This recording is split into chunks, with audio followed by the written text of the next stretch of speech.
नमस्कार साथियों, धर्म जीवन चैनल में फिर एक बार आपका स्वागत है। मैं न्यायपालिका का ससम्मान करते हुए, सुप्रीम कोर्ट का पूरा सम्मान करते हुए मैं जिस वीडियो को दिखाने जा रहा हूँ उसकी विश्वसनीयता का मैं कोई ये प्रमाणित नहीं कर रहा हूँ कि वीडियो विश्वसनीय है, सही है। लेकिन सुप्रीम कोर्ट के जजों के बारे में अगर सुप्रीम कोर्ट के एक वरिष्ठ वकील का इतना बड़ा आरोप हो तो सवाल एक ही उठता है, क्या इसीलिए सनातन संस्कृति के संतों को न्याय नहीं मिल पाता। साथियों, हम वीडियो की तरफ चलें उससे पहले कुछ बातें। आज से बहुत पहले हमारे सनातन संस्कृति के शंकराचार्य श्री जयेंद्र सरस्वती को हत्या के आरोप में नवंबर 2004 दिवाली की रात 12 बजे हिरासत में ले लिया गया। उस समय इतना कुप्रचार हुआ कि अब इन्हें सजाए मौत मिलेगी, इन्होंने हत्या करी है, खूब कुप्रचार किया गया। लेकिन जब पूरी जांच निकली तो परिणाम क्या निकला? आरोप निराधार निकला। लेकिन ये कोई नहीं कहेगा कि इतना कुप्रचार का कारण क्या रहा और उसके नुकसान की जिम्मेदारी किसकी। उसके बाद में स्वामी केशवानंद जी का उन पे आरोप लगा बलात्कार का। परिणाम क्या आया? 12 साल की सजा में से 7 साल उन्होंने सजा, पुराने कानून से 12 साल की सजा दी गई थी, आज का होता तो शायद आजीवन बोल देते। 12 में से 7 साल उन्होंने सजा भोगी और उसके बाद में जब सच्चाई सामने आई तो उन्हें निर्दोष घोषित किया गया। लेकिन उनकी जिंदगी के 7 साल और उनकी तपस्या पे जो ये जानबूझकर लगाया गया दाग था, उसकी जिम्मेदारी कौन लेगा? तीसरी बात, जगत गुरु कृपालु जी महाराज, आरोप 85 साल की उम्र में मई 2007 में त्रिनिदाद में एक 22 साल की युवती के साथ बलात्कार का आरोप लगाया गया। उस समय स्वामी जगत गुरु कृपालु महाराज की उम्र 85 वर्ष थी। उन पे आरोप लगाया गया, एक 22 साल की बच्ची के साथ में दुष्कर्म का आरोप लगाया गया। और जब पूरा जांच किया गया तो परिणाम निकला निराधार। आज की स्थिति में मैं कहता हूं, परम पूज्य संत श्री आसाराम जी बापू, जिनके खिलाफ इतना ज्यादा कुप्रचार किया गया और लगातार बहुत सारे स्पष्ट प्रमाण देने के बाद भी न्यायपालिका से कोई राहत नहीं दी गई, उन्हें अपराधी घोषित किया गया। और एक झूठा केस, जिस स्पष्ट आज दुनिया मानती है कि ऐसा झूठा केस, उसमें आज देखा जाए तो 88-90 वर्ष की उम्र के संत श्री आसाराम जी बापू कारावास का, आजीवन कारावास का उन्हें झूठे केस में आरोप लगाया गया, सजा सुनाई गई। और उसके बाद में आज 12 वर्षों के बाद लगभग सिर्फ इलाज के लिए अनुमति मिली, वो भी बंधन में। आप एक बात समझिए, यह षड्यंत्र नहीं तो और क्या है परम पूज्य संत श्री आसाराम जी बापू के खिलाफ।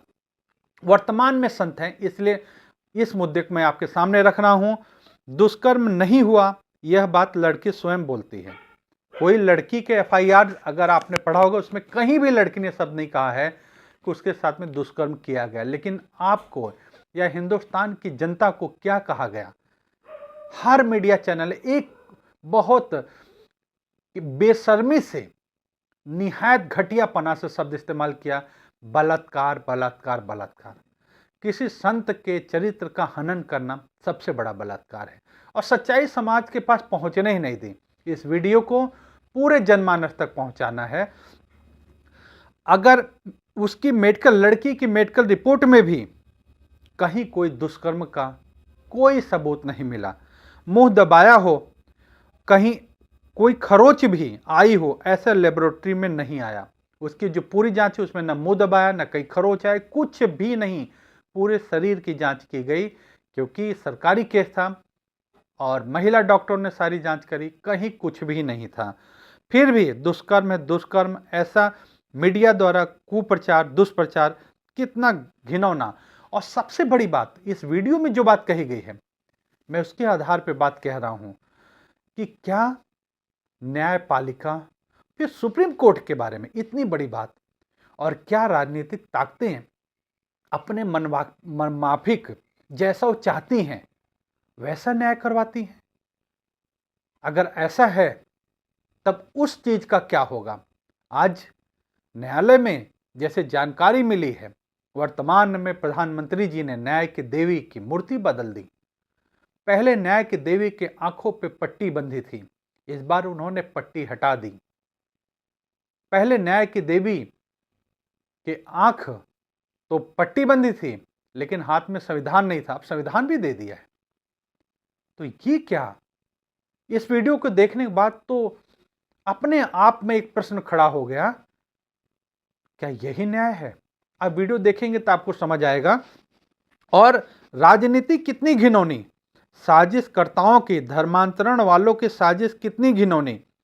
और ये सबसे बड़ी बात, जब आसाराम जी बापू को जेल में डाला गया, उसके बाद में एक पंपलेट बहुत ज्यादा छपवा के बांटा गया, हिंदू संत जेल में चलो यीशु की शरण में। ऐसा पंपलेट जहां पे आदिवासी क्षेत्रों में गरीबों को धर्मांतरण किया जा रहा था, वहां पे खूब बांटा गया इस चीज को, क्योंकि धर्मांतरण वालों का एक काम था।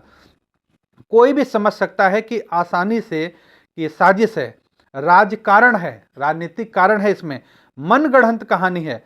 और पुलिस पर ऊपर से दबाव ऐसा था कि उनको तो मानसिक दबाव देकर बापूजी से हस्ताक्षर ही कराने थे, उन्होंने करवा लिए। 2-2, 3-3 दिन तक का जागरण उनको जगा के रखा गया, मानसिक दबाव दिया गया। और पुलिस ने अपने मनमाफिक लिखे हुए कागजों पर और कोरे कागजों पर हस्ताक्षर करवाए गए। और सबसे बड़ी बात मैं कहता हूं कि मीडिया में ये सभी ने देखा है कि डीएसपी जिनके पास सबसे पहला केस गया था, अजय लांबा जी, उनका एक स्पष्ट बयान आया था कि ना तो लड़की ने एफआईआर में बलात्कार का आरोप लगाया है, ना पूरे जांच में मेडिकल रिपोर्ट में कहीं बलात्कार की बात है। लेकिन हुआ क्या फिर? उसके बाद में उनको हटा करके उनकी जगह किसी दूसरे व्यक्ति को लाया गया, और उसके बाद में किस तरह से प्रताड़ित किया गया एक संत को कि बस आप कुछ भी करके झूठे कागज पर साइन कर दो।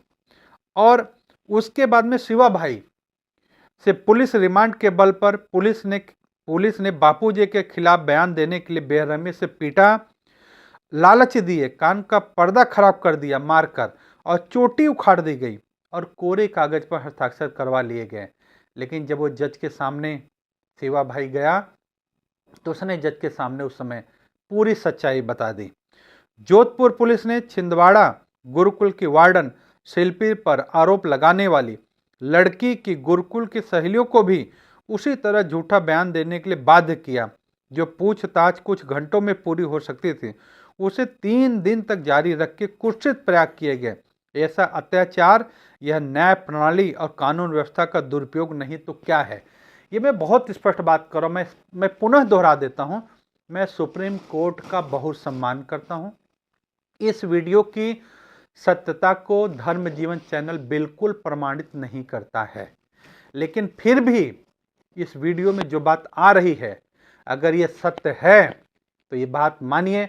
मैंने स्पष्ट देखा कि दूसरे धर्माचार्यों पे साक्ष्य प्रमाण मिलने के बाद भी कुछ समय बाद वो रिहा हो गए, लेकिन सनातनी संत सालों सालों तक न्याय प्रक्रिया में उलझे रहे। कारण क्योंकि वो सत्य से विचलित होकर के अन्याय या अधर्म का मार्ग स्वीकार नहीं करते। शायद यही कारण होगा।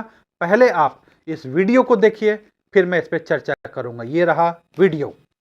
9 करोड़ रुपए देकर, घूस देकर, चीफ जस्टिस को घूस देकर ये जजमेंट खरीदा है। अब बड़ी अच्छी तरह से, बड़े आराम से बता रहे थे कि अरे जुडिशरी में तो बड़ा भ्रष्टाचार हो गया है। मेरे पास ये आदमी आया था, उसने बोला 9 करोड़ में इसने जजमेंट खरीदा है और कल ये जजमेंट आ जाएगा, आप देखिएगा। और यकीनन अगले दिन वो जजमेंट आ गया। गोगोई साहब का ही एग्जाम्पल ले लीजिए। अयोध्या का जजमेंट दिया, रफाल का जजमेंट दिया, और तुरंत रिटायर होने के बाद मतलब 2-3 महीने के अंदर ही उनको राज्यसभा का मेंबर बना दिया। अरुण मिश्रा को देख लीजिए, इतने सारे जजमेंट। अडानी के फेवर में तो उन्होंने कम से कम 40,000 करोड़ रुपया अडानी को प्राप्त करवाया। कम से कम 6 जजमेंट्स दिए अडानी के फेवर में, और उनको रिटायरमेंट के बाद एनएचआरसी का चेयरमैन बना दिया। तीसरा कारण बहुत खतरनाक कारण है। बहुत खतरनाक। इन्होंने सारी एजेंसीज को लगाकर सब जजेस के ऊपर डोसियर बना रखे हैं। पूरे जजेस के आईबी, सीबीआई, इनकम टैक्स सब लोगों से छानबीन कराते हैं। और अगर किसी जज या उसके किसी नजदीकी रिश्तेदार के बारे में कुछ ऐसी इंफॉर्मेशन मिल जाए जिससे उसकी कोई कमजोर नब्ज को पकड़ा जा सके तो उसके आधार पर ब्लैकमेल करते हैं और कह देते हैं कि देखिए हमारे पास ये है, अब आप सोच लीजिए। वीडियो देखने के बाद में आपको ये प्रशांत भूषण जी जिनका वीडियो है, मैं स्पष्ट कह रहा हूँ, प्रशांत भूषण जी की बात को मैं कोई मान्यता नहीं दे रहा हूँ क्योंकि इनके पिताजी भी एक बहुत वरिष्ठ वकील थे, लेकिन इस वीडियो की जांच होनी चाहिए। अगर ये वीडियो झूठा है तो जिसने भी बनाया डाला है उस पर केस हो, लेकिन अगर ये वीडियो सत्य है तो मुझे लगता है कैसे भरोसा होगा न्यायपालिका पे? कैसे?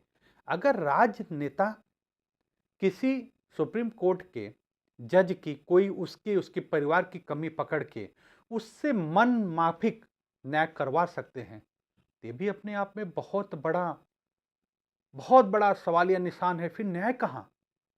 अगर जैसे प्रशांत भूषण जी कह रहे हैं कि किसी न्याय की कीमत हो सकती है इस देश में, इस भारत में, हिंदुस्तान में, तो क्या न्याय पाने के लिए उसकी कीमत देनी पड़ेगी? किसी सच्चाई को मीडिया पे दिखाने के लिए उसकी कीमत होती है। झूठ की कोई कीमत नहीं, बदनाम करने की कीमत नहीं, लेकिन सत्य के लिए कीमत देनी पड़े अगर, तो न्याय कहां? और मुझे स्पष्ट लगता है कि परम पूज्य संत श्री आसाराम जी बापू और उनके लीगल टीम ने इस केस को, झूठा है केस, उसके बारे में जितने साक्ष्य और प्रमाण दिए हैं, अगर उसको ईमानदारी से देखा जाए तो सही में न्यायपालिका उसी दिन ये कह देगी कि किसी संत के तपस्या भरे जीवन पे एक कलंक लगाने का महापाप करके सनातन संस्कृति को बदनाम करने का पाप किया गया। किसी एक संत को नहीं, परम पूज्य संत श्री आसाराम जी बापू सनातन संस्कृति के अगुआ हैं। आज 14 फरवरी आने वाला है, आज पूरा विश्व माता पिता पूजन दिवस के रंग में रंग गया। अभी से किसकी देन है? किसने आरंभ किया? सनातन पे जो आघात हो रहा था वैलेंटाइन डे का, उसकी जगह पे कौन ले आए माता पिता पूजन दिवस? परम पूज्य संत श्री आसाराम जी बापू। और इस माता पिता पूजन दिवस से जो लड़के, मैं बोलने में मैं शब्द नहीं बोल पाऊंगा कि न्यू ईयर पे कितना कितना कुकर्म हुआ है, जाहिर में आई है। और वैलेंटाइन डे पे क्या क्या होता है, अगर मर्यादा की बात करें तो हम कह नहीं सकते, मर्यादा खोल के बोलें तो अश्लीलता, अभद्रता की सारी हदें पार हो जाती हैं। लेकिन उस पाश्चात्य की गंदी घिनौनी हवा पे कोई पर्वत बन के खड़ा हुआ तो परम पूज्य संत श्री आसाराम जी बापू, जिन्होंने 14 फरवरी को माता पिता पूजन दिवस का एक ऐसा उपहार दिया कि वैलेंटाइन डे की गंदगी की जगह पवित्र प्रेम सामने आ गया।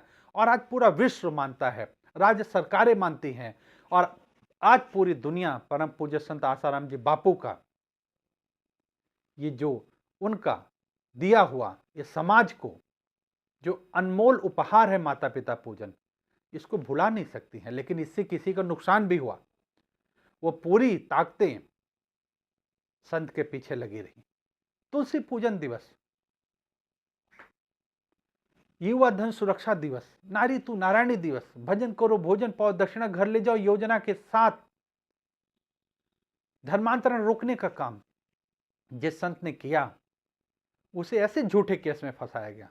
ये बातें बहुत बार सामने आई कि न्याय, बाबा जी कुछ न्याय के लिए कीमत क्यों नहीं लगाते। साक्ष्य नहीं है मेरे पास, बातें आई, लेकिन मुझे लगता है कि हर सनातनी संत न्याय को निर्भीकता से स्वीकार करके न्याय के लिए लड़ता है।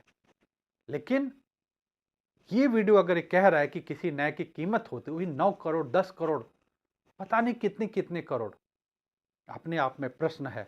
अब मुझे लगता है ये प्रश्न केवल मेरा नहीं, हर हिंदुस्तानी का होगा।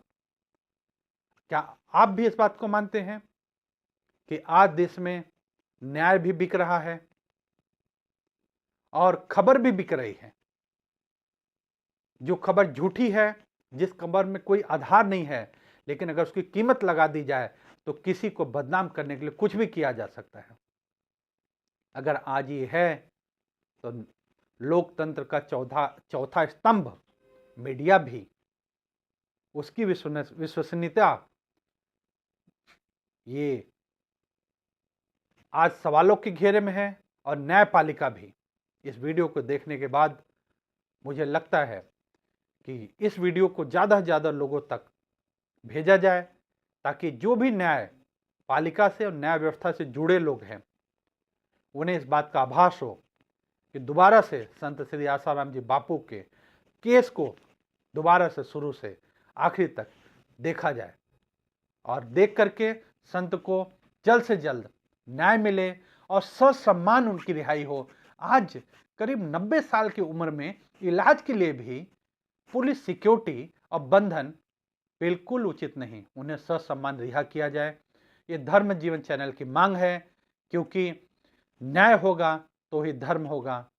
वीडियो को ज़्यादा से ज़्यादा शेयर करिए और चैनल को सब्सक्राइब करिए, औरों से भी करवाइए, क्योंकि आवाज़ अगर बुलंद करनी है तो परिवार भी बड़ा करना होगा। सब्सक्राइब करते रहिए और वीडियो शेयर करते रहिए। अपने विचार इस वीडियो के बारे में कमेंट बॉक्स में ज़रूर लिखिए, विचार लिखना मत भूलिए। हरिओम।